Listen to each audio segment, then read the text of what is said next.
우리들이 살아가면서 늘 평안하고 웃으면서 살기를 원하지만 그렇지 않고 정반대로 가슴 아파하고 탄식할 일들이 참 많이 생깁니다. 그런데 사람만의 탄식이 아닙니다. 오늘 성경을 보면 성령님께서 탄식하신다 그렇게 말씀합니다. 그 성령님의 탄식은 말할 수 없는 탄식이라고 그러는 거죠. 그리고 이 성령님의 탄식은 우리가 말씀은 다 보지 않았지만 19절 이하부터 쭉 보면은 세상을 향한 피조물을 향한 탄식이고 또 우리를 향한 성도를 향한 성령님의 탄식입니다. 첫 번째로 먼저 예수를 믿는 성도들은 스스로를 보면서 탄식해야 하고 또한 성령님을 탄식해야 하는 존재라는 것을 깨달아야 합니다. 여기 우리라고 했는데 우리는 예수님을 믿는 성도들을 말합니다.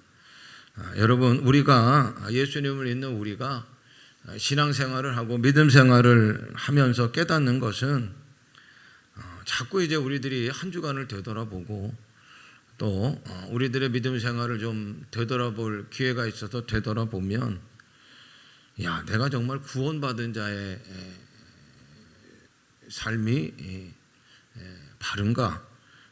내가 정말 하나님의 자녀, 양자가 되었다고 하는데 하나님의 자녀인가? 그러면서 참 그렇게 살아간다는 것이 얼마나 어렵고 또 그렇게 살아가기에는 우리가 얼마나 연약한가를 알게 되는 거죠. 그래서 로마서 기자는 성령님의 탄식을 말하기 전에 믿는 우리들, 성도들의 탄식을 얘기해요. 23절 같이 읽어요. 시작. 그뿐 아니라 또한 우리고 성령의 처음 익은 열매를 받은 우리까지도 속으로 탄식하여 양자 될 것 곧 우리 몸의 성량을 기다리느니라. 아멘. 성령의 처음 익은 열매는 뭐냐면 성령은 예수님을 믿게 하는 영이에요. 할렐루야. 그래서 성령의 영으로 예수님을 믿은 자들, 그게 이제 성령의 처음 익은 열매, 예수 그리스도를 구주로 영접한 자들, 그 믿음의 열매, 그렇게 받은 믿음의 사람들까지도 속으로 탄식하여 그랬어요. 우리가 예수 그리스도를 믿음으로 죄사함을 받아요. 그리고 하나님의 자녀, 양자가 되는 거죠. 그런데 여러분, 우리가 예수님을 믿는다고 해서 당장 하나님의 나라에 이르지는 않는 거예요. 우리가 성도가 되고 하나님의 자녀가 되고 하나님의 양자가 됐지만 그 일은 믿음으로 되는 거죠. 그럼에도 불구하고 우리는 여전히 죄악의 세상에서 살아가는 거예요. 그러니까 하나님의 나라가 곧바로 열리는 것이 아니에요. 구원의 완성이 되는 것이 아니에요. 양자의 권세는 주어졌지만 그 양자의 상속권이 곧바로 시행되지는 않아요. 예수 그리스도의 보혈로 의롭다 하심을 입었지만 그럼에도 불구하고 어쩔 수 없이 이 세상을 살아가는 우리들은 또 거센 죄악의 유혹 가운데 수많은 그 하나님을 거역하는 일들에 대한 공격을 우리들이 받게 됩니다. 그러면서 우리가 우리 스스로를 보면은 정말 하나님의 자녀인가? 세상을 닮은 세상적인 모습, 또 육신의 욕구들을 따라가기에 분주한 우리 자신들을 보면서 어떻게 보면 한숨이 나오기도 하지요. 그게 우리들의 연약함이에요. 우리들의 연약함. 그래서 로마서는 우리들로 하여금 뭐라고 얘기하냐면 우리들의 연약함을 알아야 되고 우리들의 연약함을 향한 우리들의 탄식이 있어야 된다는 거예요. 사도 바울은요, 정말 그 누구보다도 위대한 하나님의 종입니다. 정말 엄청난 그런 믿음의 거장이 사도 바울이에요. 그럼에도 불구하고 사도 바울은 자신의 연약함을 보면서 탄식해요. 로마서 7장 24절에 보니까 오라 나는 공고한 사람이로다 이 사망의 몸에서 누가 나를 건져내랴. 아니 이런 믿음의 거장이, 아니 이런 믿음의 위대한 하나님의 종이 탄식한단 말이에요. 사도 바울의 탄식은 자기를 보니까 속사람은 하나님의 뜻, 하나님의 법을 즐거워하고 그 뜻을 이루기를 원하는데 지체적 육신의 욕구를 이기지를 못하는 거예요. 그래서 내 안에는 두 가지가 있다는 거예요. 하나님의 뜻을 따라 하나님의 법을 따라 살려고 하는데 그러지 못하고 그것을 반대하고 그것을 거역하고 육체의 욕구, 육체의 소욕을 따라 움직이게 하려 하는 죄의 법이 나를 주장하는데, 근데 그런 나를 보면서 끝내는 죄의 법에 육체의 소구에 손들고 마는, 항복하고 마는 자기를 보면서 탄식하는 거예요. 그러면서 나는 공고하다. 이 사망의 몸에서 누가 나를 건져내랴. 여러분, 우리가 사도 바울하고 비교한다고 하면 이거 비교가 되질 않아요. 어떻게 사도 바울과 우리의 믿음과 우리의 신앙을 비교할 수 있겠습니까? 그럼에도 불구하고 여러분, 우리 또한 사도 바울과 못지 않은 거예요. 이 두 마음의 싸움이 계속되는 것이고, 그리고 하나님의 법, 하나님의 말씀을 따라고 살려고 하는데 그러지 못하고 육신의 요구에, 소욕에 늘 항복하고 마는 우리들 자신이 아닙니까? 그 자신을 보면서 우리들 또한 안타까워하고 탄식해야 될 줄로 믿습니다. 하나님의 뜻대로 말하기를 원하고 생각하기를 원하고 결심하고 또 결심하지만, 그런데 우리들의 신앙의 열매를 보면 아름답기는커녕 덕스럽지 못한 것들이 얼마나 많은지 몰라요. 원망과 불평의 넋두리가 우리들 가운데 가득하고, 예배와 기도, 말씀 생활 잘하겠다고 결심하지만 늘 쓰러지고 늘 세상 쫓아가고. 여러분, 우리는 이런 연약함을 가지고 있단 말이에요. 우리가 얼마나 무지하고 우리가 얼마나 연약한가를 우리가 알아야 하고 그것에 대한 탄식함이 우리 가운데 있어야 될 줄로 믿습니다. 두 번째로, 그런데 이 연약함을 누가 더 잘하시냐면 성령님이 더 잘하셔요. 그리고 그 연약함을 이기도록, 극복하도록 한번 따라합니다. 성령님이 도와주십니다. 성령님이요, 우리보다 우리의 연약함을 더 잘하셔요. 우리의 형편과 처지를 너무 잘하시고 우리의 연약함을 우리보다 더 잘하셔요. 그런데 또 우리의 연약함을 아는 존재가 있는데 그게 뭐냐면 마귀하고 사탄이요. 근데 마귀하고 사탄은 우리의 연약함을 알아가지고요, 야 니까짓 게 거봐라, 야 네가 믿음 생활 한다고 야 3일도 못 가잖아, 너 또 죄졌잖아, 이것도 못하는데, 그래가지고 정죄하고 꼼짝도 못하게 하고요, 넘어뜨리게 하고요, 주저앉게 하고요, 믿음의 전진이 일어나지 못하게 하고요, 끝내는 실족하게 하고 망하게 한단 말이에요. 그러나 성령님은 그 연약함을 가지고 어떻게 하시느냐, 탄식하시고 안타까워하시고 그리고 이기도록 우리를 도와주시는 줄로 믿습니다. 성령님에 대한 얘기는 예수님께서 승천하시기 직전에 제자들에게 하셨어요. 성령님에 대한 얘기는 요한복음 14장 16절에 보면 내가 아버지께 구하겠으니 그가 또 다른 보혜사를 너희에게 주사 영원토록 너희와 함께 있게 하리니 그랬단 말이에요. 예수님은 따라합니다. 또 다른 보혜사, 성령님을 얘기하는데 또 다른 보혜사로 얘기한단 말이에요. 그러면 먼저 보혜사가 있는 거예요. 그렇죠?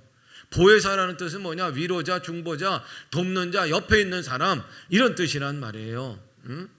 그런데 예수님이 승천하시기 직전에 제자들에게 얘기하기를 또 다른 보혜사를 기다리라는 거예요. 하나님께서 또 다른 보혜사를 너희들에게 보내주시겠다는 거예요. 그럼 먼저 온 보혜사가 있어요. 먼저 온 보혜사는 누구예요? 먼저 와서 도우시는 분은 누구예요? 먼저 와서 위로하시는 분은 누구예요? 먼저 와서 중보하시는 분은 누구예요? 바로 당신이셔요. 예수님이시라는 거예요. 예수님은 이 땅에 보혜사로 오셨어요. 그리고 이제 구속의 사역을, 죄사함의 사역을 다 마치시고 하나님께로 올라가시면서 승천하시면서 세상을 향하여, 제자들을 향하여 말씀하시기를 또 다른 보혜사를 보내주시겠다는 거예요. 그분이 성령님이셔요. 할렐루야. 그래서 성령님이 이 땅에 오셔서 늘 우리와 함께 하시고, 그렇죠? 옆에 계신 분이니까 늘 우리 옆에 계시고 우리의 형편과 사정을 살피시고 그리고 우리의 연약함을 아신단 말이에요. 여러분, 우리의 연약함이 뭐예요? 우리의 연약함이 뭡니까? 제일 중요한 것은 뭐냐? 연약함을 알지 못하는 것이 우리의 연약함이에요. 나의 연약함이 무엇인가를 알지 못하는 것이 연약함이라는 거예요. 그러니까 여러분, 연약함을 놓고 간구하고 연약함을 놓고 기도해야 되는데 우리들의 연약함을 우리들이 모르고, 그러니까 여러분, 우리가 하나님께 합당한 기도를 드릴 수 있어요? 하나님의 뜻대로 구하는 기도가 돼요? 아니죠. 빌바를 모르는 거예요. 빌바를 모르는 기도가 되는 거예요. 우리들이 연약함을 모르니 제대로 된 기도가 드려지질 않아요. 우리들의 연약함을 아시는 성령님께서, 그리고 우리들은 우리들의 연약함을 모르고 빌바를 알지 못하고 기도하지 못하고 있는 우리들을 보고 탄식하시는 거예요. 탄식하시는 거예요. 26절을 보세요. 같이 읽어시작. 이와 같이 성령도 우리의 연약함을 도우시나니 우리는 마땅히 기도할 바를 알지 못하나. 아멘. 연약함이 뭐라고요? 우리의 연약함을 모르는 게 우리의 가장 큰 연약함. 우리가 우리의 연약함을 모르니까 빌바를 모르는 거지. 그런 모습을 보며 안타까워서 옆에서 바둥바둥 하시는 분이 계신데 그분은 성령님이라. 그래서 탄식하시는 거예요.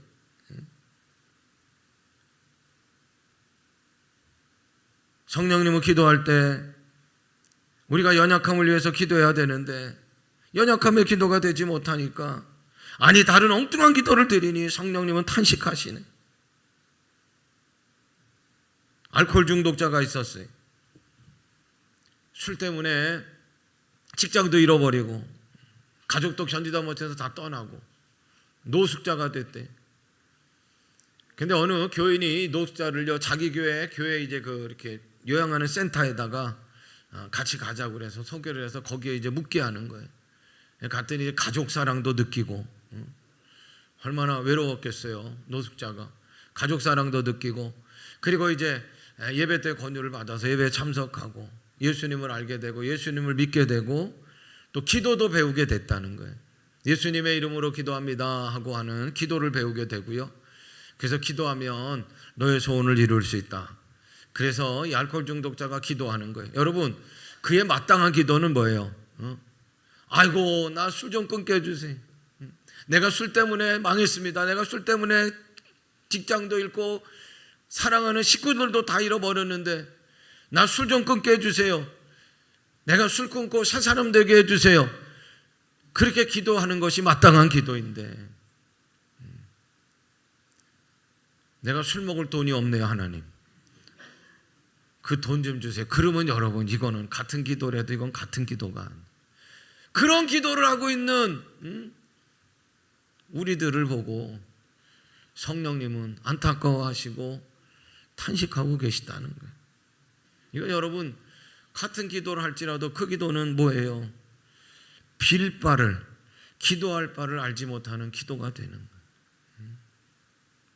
마땅히 해야 할 기도를 알지 못하고 그러지 못하는 연약함에 갇혀있는 우리들을 보고 성령님은 안타까워하시며 탄식하고 계시는, 우리의 연약함을 알고 주여 이 연약함을 어찌하면 좋습니까? 연약함에서 벗어나게 해주세요라고 기도해야 되는데, 그 연약함이 허물이고 잘못이면 잘못과 허물에 대한 자복과 용서 구함이 우리들의 간구고 기도가 돼야 되고, 연약함이 실패면 분명 실패한 이유가 나에게 있을 텐데 그것보다는 오히려 남의 탓하고 자신의 신세만 나타나고 자신의 속상함만 하소연하고 원망하고 있다고 하면 그건 바로 기도할 바를 모르는, 빌 바를 모르는 기도이고 연약함을 알지 못하는 연약함이. 그 모습을 보고 성령님이 탄식하시는 거예요. 탄식. 그럼에도 불구하고 사랑하는 여러분, 그 모든 것이 우리들의 연약함이에요. 그런 모든 연약함 우리들한테 있을진데 따라합니다. 성령님은 우리를 도우십니다. 근데 우리를 어떻게 도우시느냐? 그 시작이 뭐냐? 자, 26절을 다시 읽어요. 같이 읽어요. 시작. 이와 같이 성령도 우리의 연약함을 도우시나니 우리는 마땅히 기도할 바를 알지 못하나 오직 성령이 말할 수 없는 탄식으로 우리를 위하여 친히 간구하시느니라. 아멘. 우리가 연약함을 모른단 말이에요. 연약함을 알아야 빌 바를 알고 기도할 바를 알고 제대로 기도하는데 그것이 하나님의 뜻대로 기도하는 기도고 합당한 기도인데, 근데 그러지 못하는 우리들을 보며 막 안타까워하시는 거예요. 그리고 너무 말할 수 없는 탄식으로 탄식하시는 거예요. 그리고 그것으로 끝나시는 게 아니고 우리를 도우시는데 그 도우심의 시작은 우리들을 대신하여 하나님께 합당한 기도로, 하나님의 뜻을 구하는 기도로 우리를 대신하여 간구하시는 성령님이신 줄로 믿습니다. 우리는 우리의 부족함을, 우리의 연약함을 몰라요. 그러나 성령님은 부족함과 연약함을 아시고, 그래서 우리는 어떻게 기도할 바를 모르지만 그래서 성령님께서는 우리의 기도할 바를 대신하여 하나님께 하나님의 뜻대로 합당한 기도로 우리를 위하여 중보하며 기도하시는 거예요. 그렇게 간구하심으로, 그렇게 중보하심으로 우리를 도우시는 성령님이신 줄로 믿습니다. 어떻게 보면 맨날 엉뚱한 것을 구하며 살지 몰라요. 정말 기도도 그렇고 우리의 삶도, 우리의 믿음 생활도 바르지 않을지 몰라요. 그래도 이렇게 우리가 믿음 생활을 할 수 있는 것은 오늘도 우리를 위하여 중보하시고 기도하시고 도우시는 성령님이 있기 때문인 줄로 믿습니다. 어떤 분에게는 교만함이 연약함일 수 있어요. 어떤 분은 입술 언어가 연약함일 수 있어요. 어떤 분은 경제적인 문제가 연약함일 수 있어요. 어떤 분은 정욕을 이기지 못하는 것이 연약함일 수 있어요. 어떤 분은 나만 인정받아야 하고 나만 사랑받아야 돼, 나만 사랑 독차지해야 돼. 그러지 못해서 막 시기의 마음들이 막 불같이 일어나요. 시기를 어떻게 할 수 없어요. 통제할 수 없는 그 시기심이 그분의 연약함일 수 있어요. 그러나 성령님께서는 그 모든 연약함을 아시고 우리를 위하여 탄식하시고 우리를 대신하여 중보하며 기도하여 주시고, 그리고 그 연약함을 가지고 나올 때 성령님께서 우리는 그 모든 것을 이기도록 깨닫게 하시고 감동을 주시고 확신을 주시고 때로는 새 능력을 부어주시고 때로는 책망하셔서 때로는 돕는 사람을 보내주셔서 우리를 도와주시는 줄로 믿습니다. 세 번째로, 그런데 성도의 연약함을 보고 탄식하시는 성령님이 아니에요. 그것만을 가지고 탄식하시는 것이 아니고 때로는 믿는 우리들에게, 우리 성도들에게도 성령님의 마음을 주셔요. 그래서 상대방을 보고 세상을 보고 피조물을 보고 탄식하게 하며 그리고 우리들을 또 중보자로 세우기를 원하고 계시는, 여러분, 우리 각자에게 연약함이 있음에도 불구하고 다른 이들의 연약함을 볼 때가 있단 말이에요. 근데 여러분, 다른 이들의 연약함을 볼 때는 내가 보는 거지만 기억하셔야 될 건 뭐냐면 성령님이 보게 하시는 것을 알아야 돼요. 그러니까 내가 저 사람들의 연약함을 볼 때는 어떻게 되냐면 정죄한단 말이에요. 마귀하고 똑같은 짓을 한단 말이에요. 그런데 성령님께서 나로 하여금 저 사람의 연약함을 보게 하시는구나, 세상의 연약함을 보게 하시는구나, 피조물의 연약함을 보게 하시는구나 하는 거는 두 가지예요. 그 속에서도 또 내 연약함을 보게 하시고 그걸 가지고 정죄하고 손가락질하고 그렇게 하라는 게 아니고 치근하게 여기게 하시고, 할렐루야, 그리고 그 상대방 연약함을 보게 한 그를 위하여 세상을 향하여 기도하게 하시려는 줄로 믿습니다. 때로는 목사인 저 때문에 성령님께서 저를 통하여 여러분들이 또 연약함을 보게 하실 수도 있어요. 목사라는 사람이 왜 저래? 교회 다니는 사람이 왜 저래? 근데 그걸 내가 봤다 생각하면 질책할 수밖에 없고 정죄할 수밖에 없지만, 그 연약함을 성령님께서 보게 하시는구나. 그러면 내 연약함도 깨닫게 하시는 거고, 그리고 측은한 마음을 갖게 하시고, 그리고 상대방을 위하여, 세상을 향하여 기도하게 하시는 줄로 믿습니다. 우리가 내 자신의 연약함을 알고 탄식하게 될 때, 그리고 또 다른 사람의, 상대방의, 세상을 향하여 탄식하게 될 때 우리가 어떻게 해야 하는가? 오늘 말씀의 제목이 탄식할 때 어떻게 해야 하나? 결론은 다른 게 아니라 여러분 성령님의 도우심을 구하시길 바라고요. 다른 이들을 위하여 중보하며 또 그 사람들에게도 성령이여 도와달라고. 여러분 따라합니다. 탄식을 바꾸어 기도해야 합니다. 따라합니다. 탄식을 기도로 바꾸자. 옆에 계신 분들하고 그렇게 인사하셔야. 탄식을 기도로 바꿉시다. 탄식을 기도로 바꾸셔요. 참으로 오늘 세상에서 일어나는 일들을 보면 탄식하지 않을 수가 없어요. 그런데 여러분, 교회의 탄식은 세상의 탄식이 돼서는 안 됩니다. 믿는 성도들의 탄식은 원망과 한탄이 돼서는 안 됩니다. 성령님의 탄식이 돼야 합니다. 성령님의 탄식은 구해내고 일으키고 화해하고 따뜻하게 하는 성령의 탄식이 되는 줄로 믿습니다. 아파하고 슬픔이 많은 이 시대, 교회여 성도여 성령의 탄식으로 함께 울고 슬퍼해야 돼요. 슬픔이 슬픔을 만나 따뜻한 슬픔이 되도록 해야 할 줄로 믿습니다. 말씀 맺습니다. 우리의 연약함을 성령님은 아시, 그리고 우리를 도와주시, 무엇보다도 우리의 연약함을 인정하시기를 바라고, 늘 성령님의 도우심을 구하는 여러분들 되시기를 바라고, 여러분들의 연약함 때문에 탄식이 기도가 되시기를 바라고, 또 우리가 서로의 연약함을 볼 때가 있어요. 피조물의 세상의 연약함을 볼 때가 있단 말이에요. 마음 아프잖아요. 속상하잖아요. 그런데 그때마다 여러분 정죄하거나 그러지 마시고 질책하지 마시고 그들의 슬픔에 우리도 슬픔으로 중보하며 기도할 수 있기를 바랍니다. 여러분 탄식이 나온다고요? 탄식을 어떻게 해야 합니까? 지금이 기도할 때 탄식을 기도로 바꾸어야 돼요. 나의 연약함을 위하여, 상대를 위하여, 나라를 위하여 성령의 탄식하심으로 우리가 기도해야 될 때인 줄로 믿습니다.